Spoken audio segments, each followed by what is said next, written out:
ശ്രീ പ്രമോദ് പുഴങ്കര, ഇതിപ്പോ സത്യം പറഞ്ഞാൽ കുറച്ച് തലകുനിച്ച് തന്നെ ചിന്തിക്കേണ്ട ഒരു കാര്യമാണ്.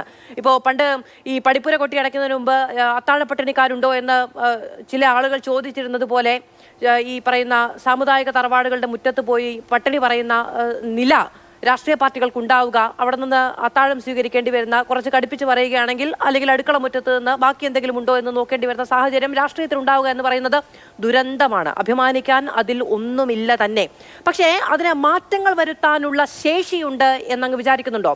അങ്ങനെ പിന്തുണ ഒരു സമുദായം നൽകിയാലും ഇല്ലെങ്കിലും അതിന് കേരള രാഷ്ട്രീയത്തിൽ കൃത്യമായ സ്വാധീനം ചെലുത്താൻ കഴിയുന്ന ശേഷി ഇന്നുണ്ട് എന്നങ്ങ് വിചാരിക്കുന്നുണ്ടോ? നായർ സർവീസ് സൊസൈറ്റിയുടെ നേതൃത്വത്തിന് നായന്മാരുടെ മൊത്തത്തിലുള്ള വോട്ടിനെ സ്വാധീനിക്കാനുള്ള, രാഷ്ട്രീയ വോട്ടുകളെ സ്വാധീനിക്കാനുള്ള ശേഷി പരിമിതമാണ്.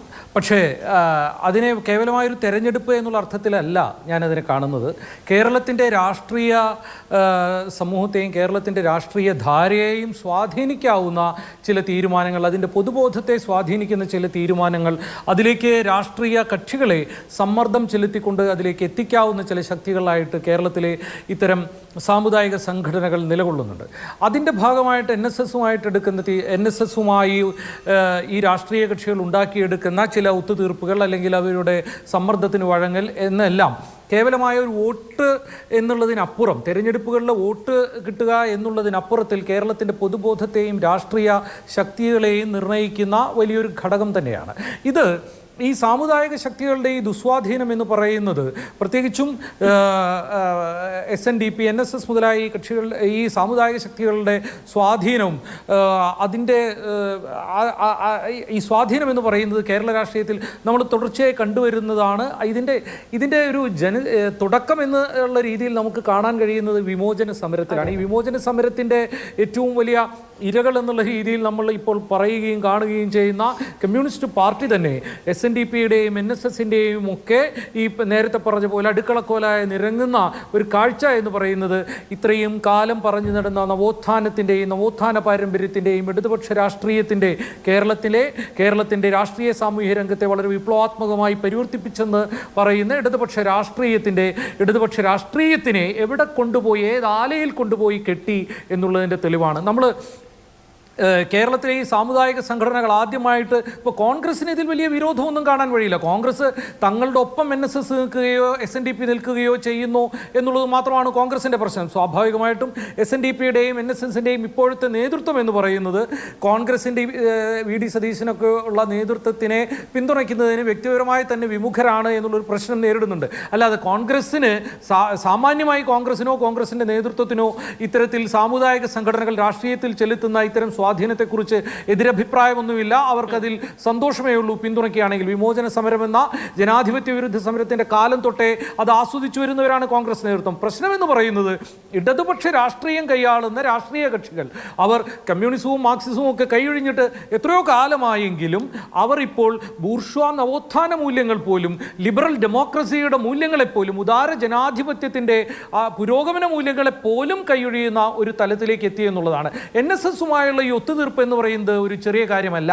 കാരണം NSSുമായി ഉണ്ടാക്കുന്ന ഈ ഒത്തുതീർപ്പ് CPM NSSുമായി മാത്രമല്ല ഉണ്ടാക്കുന്നത്, CPM ഹിന്ദുത്വ ഭൂരിപക്ഷവുമായിട്ടാണ് ഉണ്ടാക്കുന്നത്. ഹിന്ദുക്കളുമായല്ല, ഹിന്ദുത്വ ഭൂരിപക്ഷവുമായിട്ടൊരു ഒത്തുതീർപ്പ് ഉണ്ടാക്കാനാണ് കേരളത്തിൽ CPM ശ്രമിക്കുന്നത്. അതിൻ്റെ ഭാഗമായാണ് നമ്മൾ ആഗോള അയ്യപ്പ സംഗമം കാണുന്നത്. തെരഞ്ഞെടുപ്പ് വർഷത്തിൽ ആഗോള അയ്യപ്പ സംഗമം നടത്തുമ്പോൾ അത് ശബരിമലയുടെ വികസനത്തിനാണ് എന്നൊക്കെ വിശ്വസിക്കുന്നതിന് അവർ വിശ്വസിപ്പിക്കാൻ ശ്രമിക്കുന്നുണ്ടെങ്കിലും എന്താണ് നടക്കുന്നത് എന്ന് എല്ലാവർക്കും അറിയാം. അങ്ങനെ എല്ലാവർക്കും അറിയുന്ന ലളിതമായ കാര്യം എല്ലാവരും അങ്ങനെയല്ല എന്ന് ധരിക്കണമെന്നാണ് CPM ആവശ്യപ്പെടുന്നത്. അത് ബുദ്ധിമുട്ടാണ്. ഇപ്പോൾ നോക്കൂ, ആഗോള അയ്യപ്പ സംഗമത്തിൽ BJPയുടെ ഹിന്ദുത്വ രാഷ്ട്രീയത്തിൻ്റെ ഏറ്റവും ക്രൗര്യം നിറഞ്ഞ ഹിംസാത്മകമായ രാഷ്ട്രീയ മുഖമായ യോഗി ആദിത്യനാഥിൻ്റെ സന്ദേശം, മനോഹരമായൊരു സന്ദേശമായി CPMൻ്റെ മന്ത്രി വാസവൻ വായിക്കുകയാണ്. യോഗി ആദിത്യനാഥ് വന്നിരുന്നെങ്കിൽ പിണറായി വിജയനും യോഗി ആദിത്യനാഥും കൈകൾ കോർത്തു പിടിച്ച് ഇത് കേരളമാണ് എന്ന് കേരളത്തിലെ ജനങ്ങളെ വെല്ലുവിളിക്കുന്നത് നമ്മൾ അവിടെ കേട്ടേനെ. NSSനെ നോക്കി, NSS എന്ന് പറയുന്നത് വെറും ഒരു സാമുദായിക സംഘടന മാത്രമല്ല. ഇപ്പോൾ SNDPയുടെ നേതൃത്വം എത്തിച്ചെന്ന ഒരു തലമുണ്ട്. അതായത് ഹിന്ദുത്വ രാഷ്ട്രീയത്തിൻ്റെ പ്രചാരകരാവുക എന്നുള്ളത്, മുസ്ലിം വെറുപ്പ്, ന്യൂനപക്ഷങ്ങളോടുള്ള വെറുപ്പ് ഒക്കെ ഉന്നയിക്കുന്ന പ്രചാരകരാവുക എന്നുള്ളത്, ഇത് എത്രയോ മുമ്പ് എത്തിച്ചേർന്ന ഒരു സംഘടനയാണ് NSS. കേരളത്തിലെ ഹിന്ദുത്വ സവർണ രാഷ്ട്രീയത്തിന്റെ പതാകവാഹകരായിട്ടുള്ള സംഘടനയാണ് ഒരു തലത്തിൽ NSS. അത് ശബരിമല സമരക്കാലത്ത് നാം കണ്ടതാണ്. ജനറൽ സെക്രട്ടറി ആവർത്തിച്ചു പറയുന്നത് നമ്മൾ കേട്ടിട്ടുണ്ട്. പക്ഷേ ഇതിൻ്റെ പ്രശ്നം എന്ന് പറയുന്നത് BJP എന്ന് പറയുന്ന ഒരു രാഷ്ട്രീയ സംഘടനയുമായിട്ടുണ്ടാകുന്ന തെരഞ്ഞെടുപ്പ് രാഷ്ട്രീയ പ്രശ്നങ്ങൾ എന്നുള്ളത് നമുക്ക് അതല്ല വാസ്തവത്തിൽ ഹിന്ദുത്വ രാഷ്ട്രീയം വേരൂന്നുന്നതിനുള്ള കാരണം.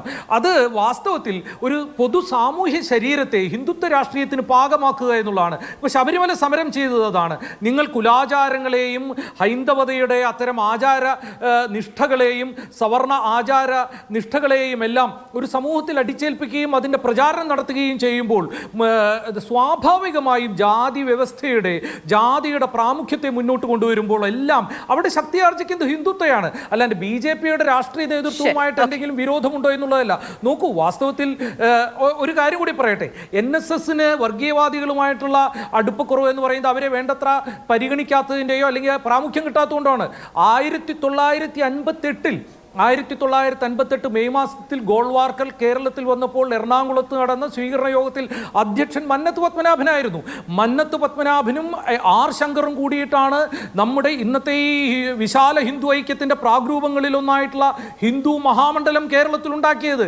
ഈ രഥയാത്രയുടെ മറ്റൊരു രൂപമായ വെൺകൊറ്റക്കുട ചൂടി ചുറ്റും പടയാളികളെ നിർത്തിക്കൊണ്ട് നടത്തിയ വിമോചന സമരക്കാലത്തെ ഈ യാത്ര നടത്തിയ കമ്മ്യൂണിസ്റ്റ് സർക്കാരിനെതിരായിട്ട് ഇത്തരത്തിലൊരു ജാതി സാമുദായിക ഹിന്ദുത്വ യാത്ര നടത്തിയ ഒരാളാണ് മന്നത്ത് പത്മനാഭൻ. അങ്ങനെ NSSന്റെ ചരിത്രം രൂഢമൂലമായി കിടക്കുന്നത് പുരോഗമന വിരുദ്ധതയിലും ഇടതുപക്ഷ വിരുദ്ധതയിലുമാണ്. അതേ NSSനെ ഇന്ന് CPIM ഇന്ന് ആശ്ലേഷിക്കുന്നത് NSSൽ മാത്രം ഒതുങ്ങി നിൽക്കുന്നതല്ല, ഹിന്ദുത്വ ഭൂരിപക്ഷത്തെ സന്തോഷിപ്പിക്കുന്നതിനും പ്രീണിപ്പിക്കുന്നതിനും വേണ്ടി യോഗിയുടെ കത്ത് വായിക്കുകയും മാതാമൃതാനന്ദമയിയെ ആദരിക്കുകയും ചെയ്യുന്ന തരത്തിൽ ഈ ഹിന്ദുത്വ ഭൂരിപക്ഷത്തിൻ്റെയും ഹിന്ദുത്വ രാഷ്ട്രീയത്തിൻ്റെയും എല്ലാ പ്രതീകങ്ങളും തങ്ങൾക്കൊപ്പമാണ് എന്ന് ജനങ്ങളെ ബോധ്യപ്പെടുത്തുന്നതിന് വേണ്ടിയിട്ടുള്ള ശ്രമമാണ് ഇടതുപക്ഷം, മുഖ്യധാര ഇടതുപക്ഷം നടത്തുന്നത്. ആ ശ്രമം കേരളത്തെ പതിറ്റാണ്ടുകൾ പിന്നിലേക്കാണ് നടത്തിക്കുന്നത്.